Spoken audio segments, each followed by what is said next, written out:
Breaking news Markapuram జిల్లా దోర్నాల శ్రీశైలం ఘాట్ రోడ్లో ఉద్రిక్త పరిస్థితులు నెలకొన్నాయి.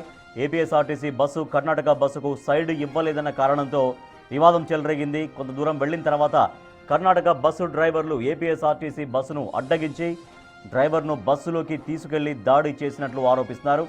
ఈ ఘటనలో ప్రయాణికుల మధ్య కూడా వాగ్వాదం జరిగి తీవ్ర రూపం దాల్చిందని సమాచారం. కర్ణాటక బస్సు ప్రయాణికులు సమయం వృధా అయిందని ఆరోపిస్తూ తనపై దాడి చేశారన్నారు ఏపీఎస్ఆర్టీసీ డ్రైవర్.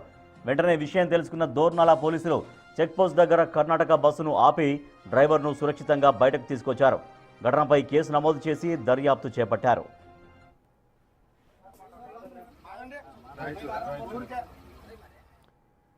ఈ ఘటనపైన పూర్తి సమాచారాన్ని మా ప్రతినిధి శ్రీనివాస్ అందిస్తారు. శ్రీనివాస్, ఏం జరిగింది? ఆర్టీసీ బస్సులో డ్రైవర్ అంటే కర్ణాటకకి ఆంధ్రప్రదేశ్ బస్సు డ్రైవర్ల మధ్య అసలు గొడవ ఎందుకు జరిగిందని చెప్తున్నారు?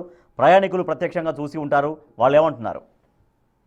రాజేష్, ఈ శ్రీశైలం నుంచి వచ్చేటువంటి క్రమంలో ఆ ఏపీఎస్ఆర్టీసీ మరియు కేఎస్ఆర్టీసీ కర్ణాటక ఆర్టీసీ బస్సులు రోడ్డు క్రాసింగ్ చేసుకునే కాడ ఒకరిపై ఒకరు కూడా వాదనకు దిగడం జరిగింది. అయితే ముందు వస్తున్నటువంటి ఏపీఎస్ఆర్టీసీ బస్సును వెనక నుంచి కర్ణాటకకు చెందినటువంటి కేఎస్ఆర్టీసీ బస్సు క్రాస్ చేసే క్రమంలో టైర్ పంచర్ కావడంతో వారు పదే వీరి మీదకి దాడికి వచ్చినట్లుగా కూడా అక్కడ ఏపీఎస్ఆర్టీసీ డ్రైవర్ చెప్పినటువంటి విషయాన్ని బట్టి తెలుస్తుంది.